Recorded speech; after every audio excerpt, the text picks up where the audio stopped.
Assalamualaikum warahmatullahi wabarakatuh. Jadi agar semua seger lagi, saya berdiri saja. Ya. Saya menikmati presentasi Bung Gatut, tapi saya memberikan versi yang lain. Ya. Bung Gatut tadi cukup bagus, tapi menurut saya ini adalah versi minimal dari branding yang begitu powerful, God and God alone. Versi minimal karena God dalam cakupan yang dibuat Bung Gatut ini adalah God yang ditempuh melalui studi Quran.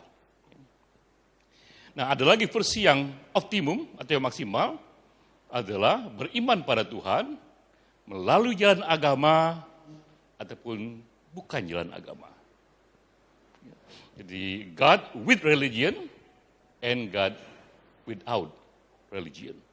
Nah, menurut saya ini adalah versi yang lebih powerful karena dia mencakup jauh lebih banyak orang dan lebih sesuai dengan tren masa kini.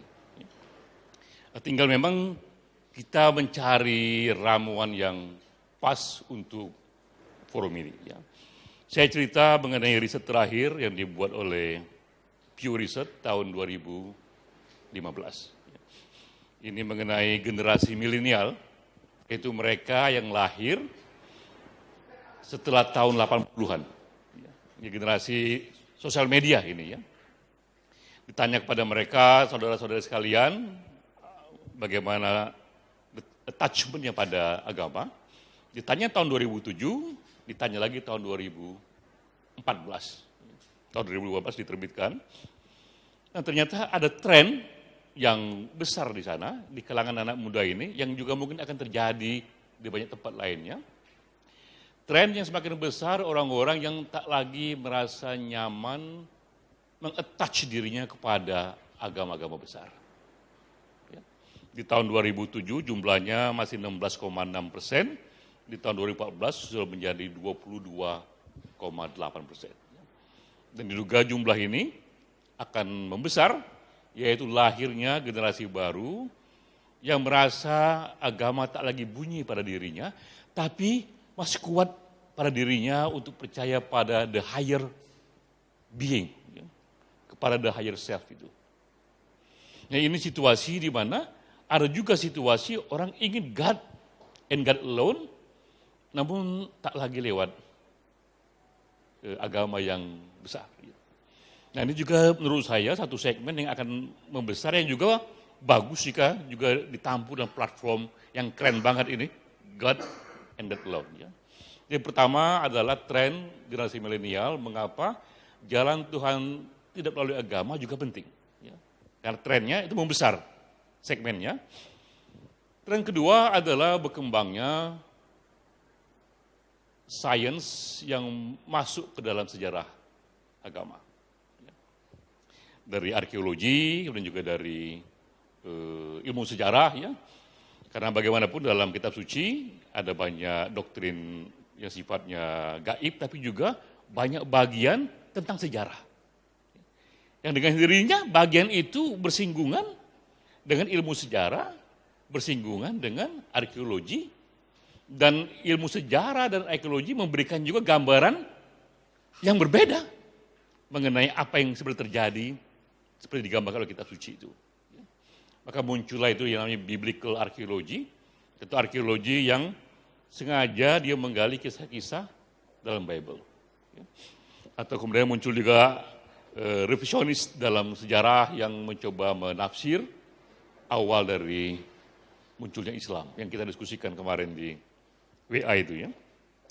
Nah, yang menarik dari perkembangan sejarah ini, perkembangan sains ini, arkeologi, untuk dunia Kristen akhirnya muncul dalam satu istilah, ada yang namanya Jesus of Faith dan Jesus of History. Bahwa Yesus yang dipahami dalam iman hari ini, itu memberikan makna yang dalam, tapi ternyata berbeda dengan Yesus yang ditemukan dalam sejarah yang digali oleh arkeologi, yang digali oleh ilmu sejarah ya. Dan yang lebih ini lagi, lebih seru lagi itu justru ditemukan oleh Jesus Seminari, yaitu para pastor-pastor yang memang diminta untuk studi Bible secara mendalam. Ya. Nah, itu pun juga datang di era Google kepada kita semua. Bahwa ternyata melalui studi arkeologi dan studi sejarah dapat gambaran figur sejarah agama yang berbeda ini dari yang digambar kitab suci. Hal yang sama sekarang terjadi lagi di dunia Islam. Banyak lagi muncul para ahli sejarah yang mencoba menggali kisah-kisah awal dari Islam. Sudah banyak nama-nama yang sudah kita kutip dalam WA kemarin itu, yang macam-macam ininya itu ya, revisionnya itu. Ada dari studi mengenai umur teks Quran paling tua yang ditemukan itu, yang ternyata dinyatakan dan tentu bisa dibantah lagi, bahwa ternyata berumur bahkan lebih tua dibanding lahirnya Nabi Muhammad. Ya. Jadi sudah ada sebelum Nabi ada itu ya. Ada lagi ditemukan lagi yang sebaliknya bahwa Quran itu justru berkembang lebih 100 tahun setelah Nabi tiada. Itu yang semuanya masih bisa direvisi benar salahnya itu. Cuma minimal dari sana ada satu juga impresi ke kita, berkembang semakin dalam perkembangannya satu metode sejarah yang membuat akhirnya sebagian komunitas pun merasa tidak lagi berbunyi dengan tafsir-tafsir yang agama yang ada ini ya. Sehingga pun kita membuka ruang untuk itu ya. Untuk mereka yang tetap beriman pada Tuhan, namun merasa jalan-jalan konvensional ini tak lagi memadai bagi kesadarannya, dan kita pun tak bisa bicara kesadarannya ya. Kesadaran itu pun juga dari akal pikiran yang dari Tuhan juga. Ya. Jadi kenapa dia sampai ke sana itu bagian dari gift dari Tuhan juga. Ya. Nah kedua ada tren itu. Mengapa saya bilang tadi Tuhan without religion juga menjadi penting. Nah ketiga studi dari happiness. Ini juga gerakan psikologi yang sekarang lagi tren. Orang mulai meneliti mengapa orang-orang ini bahagia. Kalau dulu orang meneliti kenapa orang sakit. Ya. Mengapa mengalami disorder dalam mentalitinya. Dan orang bilang, itu studi psikologi yang negatif, kita mencoba studi psikologi yang positif, mengapa orang bahagia. Salah satunya itu yang dikonfirmasi lagi, ada mereka yang mendalami kehidupan spiritual umumnya lebih bahagia ketimbang mereka yang mendalami kehidupan spiritual. Itu data, ya, enggak lagi keyakinan wahyu atau di belakang meja, riset yang diajukan berkali-kali. Nah, berarti kita pun menyadari bahwa ini satu riset, satu forum yang menyatakan jika kita tetap membina dunia spiritual kita pun lebih terjamin lebih bahagia. Karena 3 hal yang umumnya dinyatakan di sana. Pertama, dengan kehidupan spiritual itu dia punya sense of community. Umumnya ada komunitas yang membuat dia punya relasi sesama satu gagasan ya, yang relasi itu sendiri memberikan satu sense of happiness. Ya.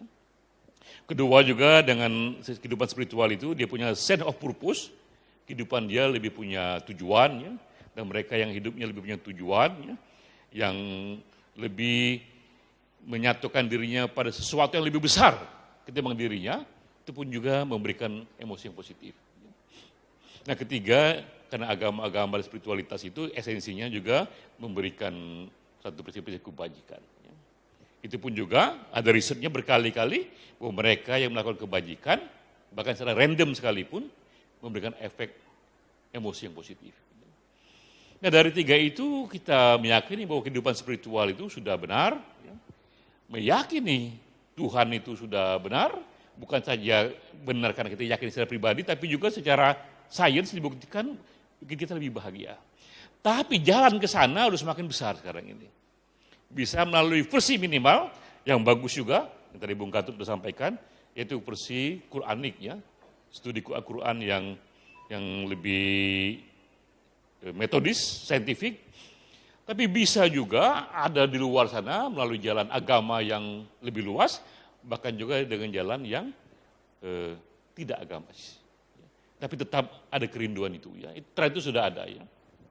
Nah karena itulah saya merindukan mengapa semangat kita dengan ini, dengan forum ini, gerakan Allah semata, gerakan Tuhan semata ini, karena dia bisa menjadi satu transformasi komunitas spiritual baru yang melayani emosi purba manusia sejak awal ada itu kebutuhan Tuhan itu sudah hadir dalam saraf kita ya, dalam God spot ini.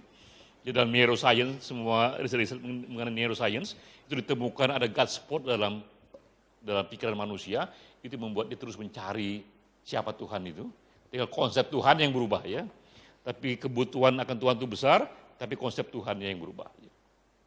Nah ini dilayani oleh komunitas yang mau kita bentuk ini ya. Satu kebutuhan yang purba, beriman pada Tuhan. Tinggal dicarikan platform yang lebih pas dengan tren-tren zamannya itu. Yang lebih pas karena pertama perkembangan ilmu dan segala halnya. Ya. Saya merindukan bahwa ini hanyalah awal dari sebuah diskusi yang lebih intensif yang ujungnya nanti akan menjadi sebuah buku putih itu. Mengenai buku putih, gerakan God and God Alone. Ya. Tadi GAS itu singkatan dari grup Allah semata, tapi bisa juga gerakan. Ya. Allah semata, karena kalau grup itu terlalu eksklusif dan juga kurang dilihat. Kalau gerak itu sebuah movement, sebuah hal yang mengubah hidup pribadi, itu mengubah kehidupan komunitas, dan itu yang jauh lebih menyentuh hati banyak orang ya. Kita ingin movement yang benar-benar dia pas dengan tren zamannya itu. Nah kalau dibuat satu buku putih mengenai gerakan Allah semata itu, bayangan saya minimal harus ada 4 hal penting di sana. Ya. Pertama adalah satu elaborasi mengenai transcendental unity of spiritual world. Ya. Bahwa ini, GAS ini adalah menyatukan semua gerakan transcendental dari mereka yang ingin menempuh jalan spiritual. Baik dengan jalan Islam, jalan agama lain, bahkan juga dengan jalan yang bukan agama, yang sekarang ini trennya makin banyak. Ya. Jadi itu akan bagus sekali jika ada isi itu. Ya. Dia menjadi transcendental unity of spiritual world. Kedua juga dia haruslah juga bersinergi dengan evolusi tertinggi dari konsep sosial manusia yang diwakili oleh gerakan hak asasi manusia. Hak asasi manusia itu sudah berkembang sejak abad-abad lampau ya, dan terus diperbaiki. Dan dari sisi logis ataupun intelektual, tampaknya nggak ada lagi yang bisa mengalahkan satu komprehensifnya isu hak-hak yang memuliakan manusia daripada gerakan hak asasi manusia yang sekarang ini pun sudah dilegalkan di PBB, di United Nations yang merupakan juga lembaga tertinggi di dunia ya, sudah kuat di sana. Jadi ada juga nilai-nilai yang harus mengakomodasi HAM itu. Karena ini gerakan spiritual yang paling modern. Ya. Nah ketiga, dia pun juga mengakomodasi aneka perkembangan sains. Sehingga seandainya pun kita tetap memilih dengan agama, saya pun tetap memilih dengan agama ya. Tapi agama yang sudah direvisi oleh perkembangan terbaru ilmu sosial, ilmu sejarah, atau arkeologi ya. Karena tak ada masalah juga kita memahami agama dengan perspektif terbaru. Karena dalam agama itu ada yang esensial values-nya, ya. Ada yang sifatnya non-esensial itu ya. Nah dengan kita masukkan tentang itu bahwa ada akomodasi perkembangan sains dalam memahami agama, kita pun juga mereformasi agama menyesuaikannya dengan situasi zamannya. Karena apa? Karena semua agama pun pernah mengalami dulu itu membenarkan perbudakan. Kalau kita catat perkembangan agama, hampir semua agama itu membenarkan perbudakan. Sebelum perbudakan dilarang, dan semua ketemu tuh ayat-ayatnya itu ya. Ketika perbudakan dilarang, hampir semua agama melarang budak pula sekarang ini, dan ketemu lagi ayat-ayatnya itu. Yang berubah hanya tafsirnya. Berarti kita lihat, oh begitu caranya, cara mainnya ya, berarti asik juga ini. Kita pun juga bisa tetap dengan agama, tapi merevisinya dengan perkembangan terbaru sains. Ya. Itu unsur ketiga. Nah unsur keempat, bagaimanapun kita ingin agama ini membawa kita, atau paham GAS ini membawa kita pada hal tertinggi yang diinginkan oleh semua manusia, yaitu happiness. Kebahagiaan itulah yang menjadi emosi paling tinggi yang ingin dicapai oleh semua manusia. Nah untungnya happiness ini sudah begitu banyak riset yang berkembang, yang semuanya dirumuskan tak lagi di belakang meja, tapi dirumuskan dengan data-data bersandar pada risetnya. Nah apa yang terjadi jika ada satu buku putih yang brandingnya itu God and God Alone, berisi 4 ini, Transcendental Unity for Spiritual Being, kemudian juga sains terbaru yang merevisi cara memahami agama, kemudian juga di sana ada hak asasi manusia yang terbaru, yang paling modern, keempat juga ada indeks happiness yang bisa diakomodasi. Ini menjadi satu gagasan paling maju, yang pada waktunya siapapun akan ke sana. Nah, dengan adanya itu, kita pun akan menjadi tersentuh bahwa kita masuk ke dalam sebuah gerakan yang sifatnya historik, ya. Di mana tadi versi minimalnya seperti yang dibilang Bung Gatut adalah God and God Alone, ini versi minimalnya adalah studi Quranik, ya. Itu pun sudah bagus juga. Tapi tidak dibatasi di sana. Kan kalau dibatasi di sana, bagaimana mereka yang nggak mau Quran? Sementara umat Islam ini totalnya hanya 30% kalau saya tidak salah di dunia internasional ini, ya. Banyak juga yang Kristen yang jauh lebih banyak lagi jumlahnya, banyak lagi sekarang ini yang melakukan detachment pada agama, dia nggak akan tersentuh jika versinya adalah hanya pada Quranik tadi. Ya. Karena itu juga dibuka juga versi yang lebih besar, bahwa God and God Alone ini bisa juga with religion atau without religion, sejauh ada empat poin tadi, ya. Nah, cuma masalahnya sekarang kita menjadi ikut membuat satu desain mengenai satu gagasan spiritual. Ini bukan agama baru, ya, karena mustahil kita pilih agama yang sudah ada itu bagus itu. Tapi ini adalah satu konsep dalam memahami agama, satu konsep dalam God alone. Ya, siapapun yang in God alone bisa sampai ke sana melalui salah satunya komunitas ini, ya. Tapi itu hanya bagus jika ini berujung pada buku putih itu. Tanpa buku putih itu akan cair semuanya. Ya. Setelah buku putih ada, maka jadi imamnya ada buku putih itu. Ya. Ini satu movement yang nggak perlu lagi satu leader, satu ulama besar gitu. Karena jadi ulama nanti adalah buku putih itu, yang nanti terus akan direvisi. Ya. Jadi itu poin dari saya. Jadi saya mengapresiasi yang dibikin oleh Bung Gatut, tapi saya memberi versi yang lebih luas lagi, tidak hanya menjadi Quranik tadi, tapi menjadi satu movement yang menyatukan spiritual being, baik lewat agama ataupun tidak lewat agama. Wassalamualaikum warahmatullahi wabarakatuh.